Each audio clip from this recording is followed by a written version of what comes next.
നമസ്കാരം. നമ്മുടെ ഭാരതം എന്ന് പറയുന്നത് പോപ്പുലേഷനിൽ ഒട്ടും പിന്നിലല്ല. നല്ല ജനസംഖ്യ ഉള്ളത് കൊണ്ട് തന്നെ പല രീതിയിലുള്ള ബിസിനസ് ഓപ്പർച്യൂണിറ്റീസ് ഇവിടെ ഉണ്ട്. കാരണം മനുഷ്യ വിഭവം അതാണ് എല്ലാത്തിൻ്റെ ഒരു ഫ്യൂവലായിട്ട് വർത്തിക്കുന്നത്. ഒരു ബിസിനസ് എസ്റ്റാബ്ലിഷ് ചെയ്യണമെങ്കിലും അത് വിജയകരമായിട്ട് മുന്നോട്ട് പോകണമെങ്കിലും ഒക്കെ അവിടെ മതവും വർഗീയതയൊന്നും പറഞ്ഞുകൊണ്ടിരുന്നിട്ട് കാര്യമില്ല. എല്ലാ മനുഷ്യരിൽ നിന്നുള്ള ബിസിനസ്സും അവിടെ ലഭിക്കാനായിട്ട് സാധിക്കണമെന്നുള്ളതാണ്. ഏതെങ്കിലും തരത്തിലുള്ള വിശ്വാസങ്ങളെ പ്രൊമോട്ട് ചെയ്യുന്ന രീതിയിലുള്ള കാര്യങ്ങളോ അതിനപ്പുറത്തേക്ക് നമ്മൾ എന്ത് ചെയ്യണം? ഒരു സെക്യുലറിസ്റ്റ് ആയിട്ടുള്ള ഒരു അപ്രോച്ച് എല്ലാ ബിസിനസിന്റെയും വിജയത്തിന് അത്യന്താപേക്ഷിതമാണ്. അങ്ങനെ മതത്തിനെയൊക്കെ തള്ളി വർഗീയതയൊക്കെ മാറി മനുഷ്യരെല്ലാവരും ഒന്നാവുന്ന ഒരു കാലഘട്ടത്തിലേക്ക്, ഒരു യൂണിവേഴ്സൽ ബീയിങ് ആയിട്ടുള്ള കാലഘട്ടത്തിലേക്ക് നമ്മൾ പോയിക്കൊണ്ടിരിക്കുകയാണ്. അതിന്റെ ഇടയിൽ ചില അസ്വാരസ്യതകളൊക്കെ ഉണ്ടായിരിക്കാം, പക്ഷെ അതിനെയൊക്കെ മറികടന്ന് മാനവരാശി മുന്നോട്ട് പോകുമെന്നുള്ളതാണ്. നമ്മുടെ ഭാരതത്തിലേക്ക് നോക്കുന്ന സമയത്ത് a lot of business opportunities are there. അതുകൊണ്ട് തന്നെയാണ് വിദേശത്തു നിന്നുള്ള ഒരുപാട് ഇൻവെസ്റ്റേഴ്സ് ഇങ്ങോട്ട് ഉറ്റുനോക്കിക്കൊണ്ടിരിക്കുന്നത്. പല വിദേശ രാജ്യങ്ങളും ഇന്ത്യയുമായിട്ട് നല്ല രീതിയിൽ ചങ്ങാത്തത്തിൽ നിൽക്കുന്നത്. പല ബിസിനസ് മാഗ്നറ്റുകളും നമ്മുടെ രാജ്യത്തിലേക്ക് നോക്കിക്കൊണ്ട് നിരീക്ഷിച്ചുകൊണ്ട് ഇരിക്കുന്നത്. ബിൽഗേറ്റ്സ് കഴിഞ്ഞ ദിവസം പറഞ്ഞതായിട്ടുള്ള ഒരു കാര്യം നിങ്ങൾ ശ്രദ്ധിച്ചിട്ടുണ്ടായിരിക്കും. ഇന്ത്യ എന്ന് പറയുന്നത് ഒരുപാട് പരീക്ഷണങ്ങൾ നടത്താനായിട്ട് സാധിക്കും. അദ്ദേഹം അത് നെഗറ്റീവായിട്ട് പറഞ്ഞതല്ല, പോസിറ്റീവായിട്ടുള്ള രീതിയിൽ തന്നെ പറഞ്ഞതാണ്. കാരണം ബിക്കോസ് ഒരു ഫാസ്റ്റ് ഗ്രോയിങ് ആയിട്ടുള്ള ഒരു എക്കണോമിയാണ്, നല്ല രീതിയിൽ ഡെവലപ്പിംഗ് ആയിക്കൊണ്ടിരിക്കുന്ന ഒരു രാജ്യം തന്നെയാണ്. ആരൊക്കെ എന്തൊക്കെ പറഞ്ഞിട്ടുണ്ടെങ്കിലും ഭാരതത്തിന്റെ ആ ഒരു കാര്യത്തിലേക്ക് നിരീക്ഷിക്കുന്ന സമയത്ത് നമുക്ക് കാണാനായിട്ട് സാധിക്കും. ഇന്ത്യൻ സ്റ്റോക്ക് മാർക്കറ്റിൽ റീസെന്റ് ആയിട്ട് നല്ലൊരു റാലി ഉണ്ടായിരുന്നു. അതിനുശേഷം മാർക്കറ്റ് ഇപ്പൊ ചെറുതായിട്ടൊന്ന് കൺസോൾഡേറ്റ് ചെയ്യുന്ന ഒരു ഫേസിലാണ്. നമ്മളിപ്പോ ഒരു സപ്പോർട്ട് എടുത്ത് നിൽക്കുന്ന പോലെയാണ് നമുക്ക് ഫീൽ ചെയ്യാനായിട്ട് സാധിക്കുന്നത്. അങ്ങനെ ആയിരിക്കുന്ന അവസ്ഥയിൽ തന്നെ അത് മുൻപ് വിദേശ ഇൻവെസ്റ്റേഴ്സ് ഒരുപാട് പേര് ഇവിടെ വന്നതിന്റെ ഒരു ഫലമായിട്ട് ഉണ്ടായിട്ടുള്ളതായിട്ടുള്ള ഒരു റാലി തന്നെയായിരുന്നു അത്. ഒരുപാട് പേർക്ക് അതിൽ നിന്ന് ബെനിഫിറ്റ് ഉണ്ടായി എന്നുള്ളതാണ്. നമ്മൾ ഇൻവെസ്റ്റ്മെന്റിലേക്ക് വരികയാണെങ്കിലും ബിസിനസ്സിലേക്ക് വരികയാണെങ്കിലും ബ്രില്യൻ്റ് ആയിട്ട് പോകുന്ന സമയത്ത് നല്ല രീതിയിൽ വിജയം ഉണ്ടാകും എന്നുള്ളതാണ്. അപ്പൊ നമ്മുടെ രാജ്യത്ത് ബിസിനസ് എന്ന് പറയുന്നത് പറ്റില്ല എന്നൊക്കെ ചിലർ പറഞ്ഞു നടക്കും, എന്നിട്ട് അവർ രഹസ്യമായിട്ട് ബിസിനസ് ചെയ്യുകയും ചെയ്യും. ഞാൻ പറയുന്നത് എല്ലാവരും ബിസിനസ്സിലേക്ക് അല്ലെങ്കിൽ അതിന്റെ സാധ്യതകൾ മനസ്സിലാക്കിയിരിക്കണം എന്നുള്ളതാണ്. നമുക്ക് ഒരുപാട് പേര് ബിസിനസ്സിൽ താല്പര്യമുള്ള ആളുകളായിരിക്കും നമ്മുടെ ഈ ചാനലിലേക്ക് വന്നുകൊണ്ടിരിക്കുന്നത്. വളരെ കാലം തൊട്ടേ ഞാൻ ഈ മേഖല നിരീക്ഷിക്കുന്നത് എനിക്ക് വളരെ താല്പര്യമുള്ള ഒരു കാര്യമായിരുന്നു. ഒരുപാട് കാര്യങ്ങൾ ഞാൻ ആഗ്രഹിച്ചിട്ടുണ്ട്, സ്വപ്നം കണ്ടിട്ടുണ്ട്, പഠനങ്ങൾ നടത്തിയിട്ടുണ്ട്, പരാജയപ്പെട്ടിട്ടുണ്ട്, വിജയിച്ചിട്ടുമുണ്ട്. അങ്ങനെയുള്ള നിരീക്ഷണത്തിന്റെ അടിസ്ഥാനത്തിലുള്ള വ്യക്തിപരമായിട്ടുള്ള ചില വീക്ഷണങ്ങളാണ് ഇവിടെ അവതരിപ്പിക്കുന്നത്. ഇതൊരു സാമ്പത്തിക ഉപദേശമൊന്നുമല്ല. ഒരുപാട് റിസോഴ്സസ് ഉണ്ട് എന്നുള്ളത് നമ്മൾ മനസ്സിലാക്കി എന്നുള്ളതാണ്. എൻ്റെ ഒരു സുഹൃത്തുണ്ടായിരുന്നു. അദ്ദേഹത്തിനോട് ഏതെങ്കിലും ഒരു ഹോട്ടലിൽ കയറി നമുക്കൊരു ഭക്ഷണം കഴിക്കാമെന്ന് പറഞ്ഞു കഴിഞ്ഞാൽ പുള്ളി പറയും, ഹോട്ടലിൽ കയറുന്നത് എന്തിന്? അതിനുള്ള റോ മെറ്റീരിയൽസ് മേടിക്കും, ഞാൻ തന്നെ ഭക്ഷണം ഉണ്ടാക്കി നമുക്ക് വീട്ടിൽ ആഘോഷിക്കാമെന്ന് പറയും. അപ്പൊ കൂടുതൽ ക്വാണ്ടിറ്റി കിട്ടും, നമുക്ക് ഇഷ്ടമുള്ള ഹെൽത്തി ഫുഡ് കിട്ടുമെന്നൊക്കെയാണ് പുള്ളിയുടെ വാദം. പക്ഷെ അങ്ങനെ ആയിരിക്കുന്ന സമയത്ത് ഇന്ന് ആൾക്കാർക്ക് മടിയാണ് ഇത്തരത്തിലുള്ള പ്രോസസ്സിംഗ് ഒക്കെ നടത്താനായിട്ട്. കാരണം അദ്ദേഹത്തിന് അങ്ങനെ ഒരു മെന്റാലിറ്റി ഉള്ളത് കൊണ്ട് അദ്ദേഹം പറയും നമുക്കിത് ചെയ്യാനുള്ള ഒരു മൈൻഡ് സെറ്റ് ഉണ്ട്. പക്ഷെ ഇന്ന് മനുഷ്യനെ സംബന്ധിച്ചിടത്തോളം നമ്മൾ ഇത്തരത്തിലുള്ള ബിസിനസ്സിലേക്ക് നോക്കുന്ന സമയത്ത് ഏറ്റവും രസകരമായിട്ടുള്ള ഒരു കാര്യം എന്ന് പറയുന്നത് വാല്യൂ ആഡ് ചെയ്യാനായിട്ട് സാധിക്കുകയാണെങ്കിൽ, ഇപ്പൊ ഒരു വ്യക്തി അയാളുടെ കൃഷിസ്ഥലത്ത് ബനാന കൃഷി ചെയ്തു അല്ലെങ്കിൽ വാഴകൃഷി നടത്തി, അതിൽ നിന്ന് ഒരുപാട് വാഴക്കൊല കിട്ടി. ഏത്തവാഴക്കൊലയുമായിട്ട് കടയിൽ വിൽക്കാനായിട്ട് നടക്കുന്ന സമയത്ത് അയാൾ മുടക്കിയ പൈസയുടെ മുകളിൽ ഒരു ചെറിയ ലാഭം കിട്ടണമെങ്കിൽ വരെ ഒരുപാട് കഷ്ടപ്പെടേണ്ടതായിട്ടുള്ള ഒരു അവസ്ഥയാണ്. ചിലപ്പോൾ വില കൂടും, ചിലപ്പോൾ വില കുറയും, ഇങ്ങനെയൊക്കെയുള്ള സാഹചര്യങ്ങളുണ്ട്. അപ്പൊ ഈ വാഴക്കൊല, പച്ച വാഴക്കൊല, ഏത്തക്ക സങ്കല്പിക്കുക.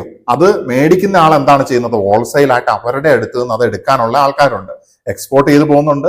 അതല്ലാതെ എടുക്കുന്ന ആളുകളിൽ പലതും എന്താണ് സംഭവിക്കുന്നത്? ചിപ്സ് ബിസിനസ്സിലേക്ക് പോകുന്നുണ്ട്.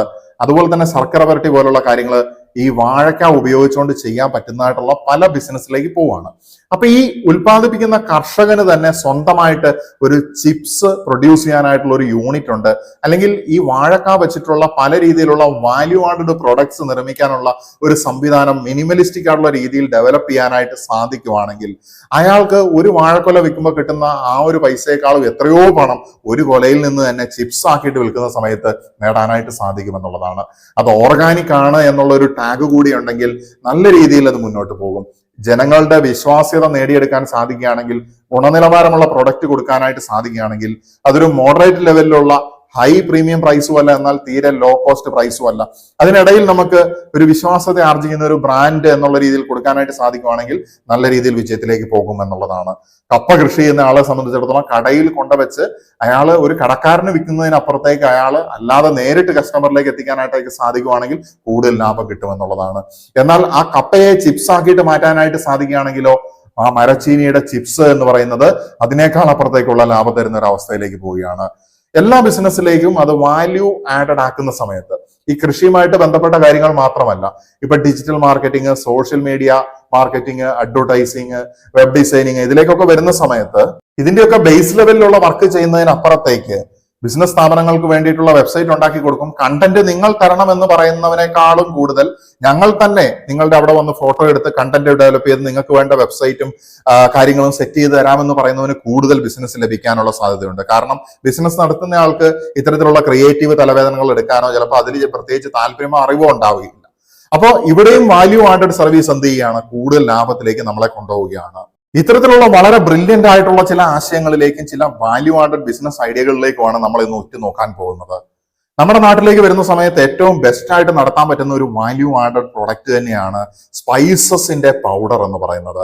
ഇപ്പൊ കുരുമുളക് ഉൽപ്പാദിപ്പിക്കുന്ന ഒരുപാട് പേരുണ്ട്.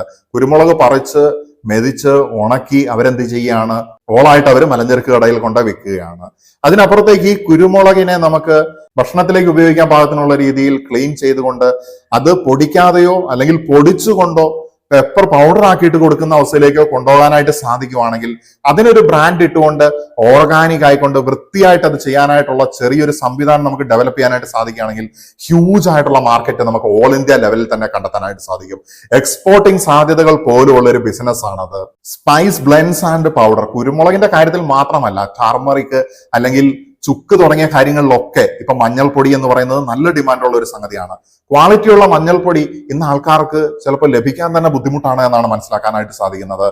കൃത്രിമമായിട്ടുള്ള ഫ്ലേവേഴ്സും കളറുകളും അതിൽ പോലും കലർത്തുന്ന ഒരു അവസ്ഥയിലാണ് നമ്മൾ ഇന്ന് എത്തിച്ചേർന്ന് നിൽക്കുന്നത്. കർഷകന് തന്നെ നേരിട്ട് ഈ പറയുന്ന സ്പൈസസ് പൗഡർ ആക്കിയിട്ടും അല്ലെങ്കിൽ ഇത്തരത്തിലുള്ള സ്പൈസ് ബ്ലെൻഡുകൾ പ്രൊഡ്യൂസ് ചെയ്യുന്നത് വഴി അത് ബോട്ടിലോ കൃത്യമായിട്ടുള്ള പാക്കേജസിലോ വൃത്തിയായിട്ട് FSSAI ലൈസൻസോട് കൂടി ഒരു ചെറിയ രീതിയിലുള്ള ഒരു സംരംഭം രജിസ്റ്റർ ചെയ്തുകൊണ്ട് സെല്ലിംഗ് ചെയ്യാൻ സാധിക്കുവാണെങ്കിൽ നല്ല രീതിയിലുള്ള ഒരു മാർക്കറ്റ് തീർച്ചയായിട്ടും കണ്ടെത്താനായിട്ട് സാധിക്കുമെന്നുള്ളതാണ്.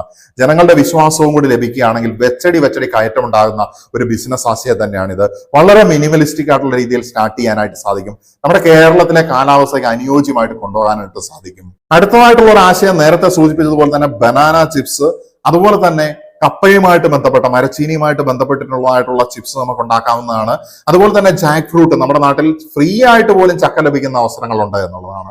ആളുകൾക്ക് ഉപയോഗിച്ച് തീരാത്തത്ര ചക്ക പല പറമ്പുകളിലും ഉണ്ട് എന്നുള്ളതാണ്. ഇത് കളക്ട് ചെയ്തുകൊണ്ട് നമുക്ക് ജാക്ക് ഫ്രൂട്ട് ചിപ്സ് ഉണ്ടാക്കാനായിട്ട് സാധിക്കുകയാണെങ്കിൽ, ജാക്ക് ഫ്രൂട്ടിന്റെ പൗഡർ ഉണ്ടാക്കാനായിട്ട് സാധിക്കുകയാണെങ്കിൽ, ഇത് ഡ്രൈ ആയിട്ട് പ്രിസർവ് ചെയ്തിട്ട് മറ്റു രീതിയിലുള്ള കാര്യങ്ങളിലേക്ക് ഫുഡ് ആവശ്യങ്ങൾക്ക് ഉപയോഗിക്കുന്ന രീതിയിൽ അതിനെ മാറ്റാനായിട്ട് സാധിക്കുകയാണെങ്കിൽ നല്ല രീതിയിലുള്ള ഒരു ബിസിനസ് ആശയമായിട്ട് വർക്ക് ചെയ്യാനായിട്ട് സാധിക്കും എന്നുള്ളതാണ്. ഇതാണ് രണ്ടാമത്തെ ഒരു ആശയം എന്ന് പറയുന്നത്. മൂന്നാമത്തെ ആശയം എന്ന് പറയുന്നത് കോക്കനട്ട് പ്രൊഡക്ട്സ് ആണ്. തേങ്ങയുമായിട്ട് ബന്ധപ്പെട്ട, നാളികേരവുമായിട്ട് ബന്ധപ്പെട്ടതായിട്ടുള്ള ഒരുപാട് പ്രൊഡക്ട്സ് ഓൾറെഡി ഉണ്ട്. സാധാരണ രീതിയിലുള്ള മില്ലിലുള്ള വെളിച്ചെണ്ണയുടെ കച്ചവടമൊക്കെയാണ് നമ്മൾ സാധാരണ നമ്മുടെ നാട്ടുപുറത്ത് കാണാനായിട്ട് സാധിക്കുന്നത്. ഇതിനപ്പുറത്തേക്ക് വെർജിൻ കോക്കനട്ട് ഓയിൽ എന്ന് പറയുന്ന വെന്ത വെളിച്ചെണ്ണയ്ക്ക് ഭയങ്കര ഡിമാൻഡുള്ള ഒരു സംഗതിയാണ്. മരുന്നിന് വേണ്ടിയും മറ്റു പല രീതിയിലുള്ള ആവശ്യങ്ങൾക്ക് വേണ്ടിയും മനുഷ്യൻ ഉപയോഗിക്കുന്ന ഒരു സംഗതിയാണ് ശുദ്ധമായിട്ടുള്ള വെന്ത വെളിച്ചെണ്ണ എന്ന് പറയുന്നത്. ഇത് കൃത്യമായിട്ട് പ്രൊഡ്യൂസ് ചെയ്യാനും അതിനെ മാർക്കറ്റ് ചെയ്യാനായിട്ട് സാധിക്കുവാണെങ്കിൽ ഹൈലി വാല്യൂ ആഡഡ് ആയിട്ടുള്ള അവസ്ഥയിൽ നമുക്ക് സെല് ചെയ്യാനായിട്ട് സാധിക്കുമെന്നുള്ളതാണ്. വെന്ത വെളിച്ചെണ്ണ മാത്രമല്ല, മറ്റു പല രീതിയിലുള്ള കോക്കനട്ട് പ്രോഡക്ട്സ്, മധുരമുള്ള പലഹാരങ്ങൾ മുതൽ അല്ലാത്ത രീതിയിൽ കോക്കനട്ട് പ്രിസർവ് ചെയ്തിട്ട് എക്സ്പോർട്ടിംഗ് ആശയങ്ങൾ വരെ ഫോം ചെയ്യാനായിട്ട് സാധിക്കുന്ന ഒരു അവസ്ഥയാണ് നമുക്ക് ഈ നാളികേരവുമായിട്ട് ബന്ധപ്പെട്ട് ചിന്തിക്കുന്ന സമയത്ത്. അതുപോലെ തന്നെ ഹെർബൽ ആയുർവേദിക് പ്രോഡക്ട്സ്, വലിയ വലിയ കമ്പനികളൊക്കെ കൊടുക്കുന്ന സംഗതികൾ ആളുകൾക്ക് ചില സംശയങ്ങളൊക്കെ തോന്നി തുടങ്ങിയിട്ടുണ്ട്. ഇതിലെ കെമിക്കൽസ് അത് ഓക്കെ ആണോ അല്ലയോ എന്നൊക്കെ ഉള്ളത്. ഈ ഒരു ഗ്യാപ്പിലേക്ക് ആയുർവേദിക് ആൻഡ് ഓർഗാനിക് ആയിട്ടുള്ള സോപ്പുകൾ പോലുള്ള കാര്യങ്ങൾ, ആയുർവേദിക് ഹെർബൽ പ്രോഡക്ട്സ് ഒരു വാല്യൂ ആഡഡ് ആയിട്ട് നമുക്ക് കൊടുക്കാനായിട്ട് സാധിക്കുന്ന ഒരു കാര്യം തന്നെയാണ്. അടുത്തതായിട്ടുള്ളത് പ്രോസസ്ഡ് അല്ലെങ്കിൽ ഡ്രൈ ഫ്രൂട്ടുമായിട്ട് ബന്ധപ്പെട്ടിട്ടുള്ള കാര്യങ്ങളാണ്. നമ്മുടെ നാട്ടിൽ അവൈലബിൾ ആയിട്ടുള്ള ബനാന തൊട്ട് പപ്പായ വരെയുള്ള പലതരത്തിൽ സുലഭമായിട്ട് അവൈലബിൾ ആയിട്ടുള്ള ഫ്രൂട്ട്സ് ഡ്രൈ ചെയ്തിട്ട് നമുക്ക് സെല് ചെയ്യാനായിട്ട് സാധിക്കുവാണോ, അത് പ്രിസർവ് ചെയ്ത് വെച്ചിട്ട് നമുക്ക് മാർക്കറ്റ് ചെയ്യാനായിട്ട് സാധിക്കുവാണോ എന്നുണ്ടെങ്കിൽ നല്ല രീതിയിലുള്ള ഒരു സ്കോപ്പുള്ള ഒരു ബിസിനസ് ആശയം തന്നെയാണ് അത്. ഇത് കേട് കൂടാതിരിക്കാനുള്ള സംവിധാനം കണ്ടെത്തണം. ഫുഡുമായിട്ട് ബന്ധപ്പെട്ടിട്ടുള്ള റെഗുലേഷൻസും ലൈസൻസും കാര്യങ്ങളൊക്കെ പാലിച്ചുകൊണ്ട് ചെയ്യുന്ന സമയത്ത് നല്ല രീതിയിൽ മാർക്കറ്റ് ഉണ്ടാക്കാനായിട്ട് സാധിക്കുമെന്നുള്ളതാണ് നമുക്ക് മനസ്സിലാക്കാനായിട്ട് സാധിക്കുന്നത്. മറ്റൊരു വാല്യൂ ആഡഡ് ബിസിനസ് ആണ്. നമ്മുടെ നാട്ടിൽ ഒരുപാട് നഴ്സറീസ് ഉണ്ട്. ഒരു നഴ്സറി നടത്തുന്ന എത്ര ടീമുകൾ ലാൻഡ്സ്കേപ്പിംഗ് കൂടെ ചെയ്തു കൊടുക്കുന്നുണ്ട് എന്ന് ചോദിച്ചു കഴിഞ്ഞാൽ കുറച്ച് ആളുകളെ ഉള്ളൂ എന്നുള്ളതാണ്.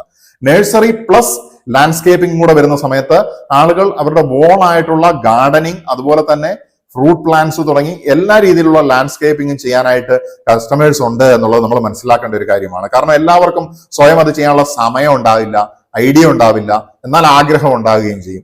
ആ ഒരു ഗ്യാപ്പിനെ ഫില്ല് ചെയ്യാനായിട്ട് നമുക്ക് നഴ്സറിയിൽ വാല്യൂ ആഡ് ചെയ്യാൻ പറ്റിയ ഒരു കാര്യമാണ് ലാൻഡ്സ്കേപ്പിംഗ് എന്ന് പറയുന്ന കൺസെപ്റ്റും കൂടെ, ആ ഒരു സർവീസും കൂടെ. അതുപോലെ തന്നെ ഇൻഡോർ പ്ലാന്റുകൾ സെറ്റ് ചെയ്ത് കൊടുക്കുന്നതായിട്ടുള്ള സൗകര്യം കൂടി അതിന്റെ കൂടെ കൊടുക്കാനായിട്ട് സാധിക്കുവാണെങ്കിൽ തീർച്ചയായിട്ടും നല്ല രീതിയിൽ ഒരു മാർക്കറ്റ് കണ്ടെത്താനായിട്ട് സാധിക്കും. ഇന്ന് ആളുകൾ പുതിയ വീടുകൾ ഒരുപാട് വെച്ചുകൊണ്ടിരിക്കുകയാണ്. വീടുകൾക്കുള്ളിലൊക്കെ ഇൻഡോർ പ്ലാന്റുകൾ കലാപരമായിട്ട് സെറ്റ് ചെയ്യാനായിട്ടുള്ള എബിലിറ്റി ഉണ്ട് എന്നുണ്ടെങ്കിൽ, കഴിവുണ്ട് എന്നുണ്ടെങ്കിൽ തീർച്ചയായിട്ടും നഴ്സറികളുമായിട്ട് അസോസിയേറ്റ് ചെയ്തുകൊണ്ടോ അല്ലെങ്കിൽ ഇൻഡിപെൻഡന്റ് ആയിട്ടോ ഒക്കെ സിമ്പിൾ ആയിട്ട് ചെയ്യാൻ പറ്റുന്നതായിട്ടുള്ള ഒരു ബിസിനസ് ആശയമാണ് ഈ ഒരു വാല്യൂ ആഡഡ് ബിസിനസ് എന്ന് പറയുന്നത്. അതുപോലെ തന്നെ ടൂറിസം, ബാംബു, കയർ, ഹാൻഡിക്രാഫ്റ്റ്, ആയുർവേദം, വെൽനസ് തുടങ്ങിയ എല്ലാ മേഖലകളിലും നമുക്ക് വാല്യൂ ആഡഡ് സർവീസസ് കൊണ്ടുവരാനുള്ള ഓപ്ഷൻസ് ഉണ്ട് എന്നുള്ളതാണ്. സോ നമ്മുടെ ഫാം മുതൽ നമ്മുടെ ഡിജിറ്റൽ മാർക്കറ്റിംഗ് സെക്ടറിൽ വരെ നമ്മുടെ ബിസിനസിനെ വാല്യൂ ആഡ് ചെയ്യുന്ന സമയത്ത്, ഒരു ഹോട്ടലുകാരൻ എപ്പോഴാണോ അവൻ ഡെലിവറി സർവീസും കൂടെ കൊടുക്കുന്ന സമയത്ത്, ഒരു കച്ചവടക്കാരൻ എപ്പോഴാണോ അവന്റെ പ്രൊഡക്ട്സ് ഡെലിവറി സർവീസും കൂടെ കൊടുക്കുന്ന സമയത്ത്, അവിടെയൊക്കെ നമ്മൾ വാല്യൂ ആഡ് ചെയ്യുകയാണ്. അപ്പൊ ഇത്തരത്തിലുള്ള value added business ideas present ചെയ്യുക എന്നുള്ളതായിരുന്നു ഈ ഒരു വീഡിയോയുടെ ഉദ്ദേശം. വരാനിരിക്കുന്ന വീഡിയോയിൽ നമുക്ക് എങ്ങനെയാണ് കൂടുതൽ ഫിനാൻഷ്യൽ ആയിട്ട് ഗ്രോ ചെയ്യാനും നമ്മുടെ ബിസിനസ്, നമ്മുടെ ലൈഫ് ഒക്കെ കൂടുതൽ ഉന്നമനത്തിലേക്ക് കൊണ്ടുപോയി ഒരു ഇന്റലിജന്റ് ബിസിനസ്മാൻ, ഒരു ഇന്റലിജന്റ് കസ്റ്റമർ, ഒരു ഇന്റലിജന്റ് ഇൻവെസ്റ്റർ ആയിട്ട് മുന്നോട്ട് പോകാനായിട്ട് സാധിക്കുക എന്നുള്ള കാര്യങ്ങൾ, ഹോളിസ്റ്റിക് ആയിട്ട് നമ്മുടെ ലൈഫിനെ ഉയർത്താനായിട്ട് സാധിക്കുക എന്നുള്ള ആശയങ്ങൾ നമുക്ക് വരാനിരിക്കുന്ന വീഡിയോയിൽ ഡിസ്കസ് ചെയ്യാന്നുള്ള പ്രതീക്ഷയോടുകൂടി തൽക്കാലത്തേക്ക് നിർത്തുകയാണ്. നമസ്കാരം.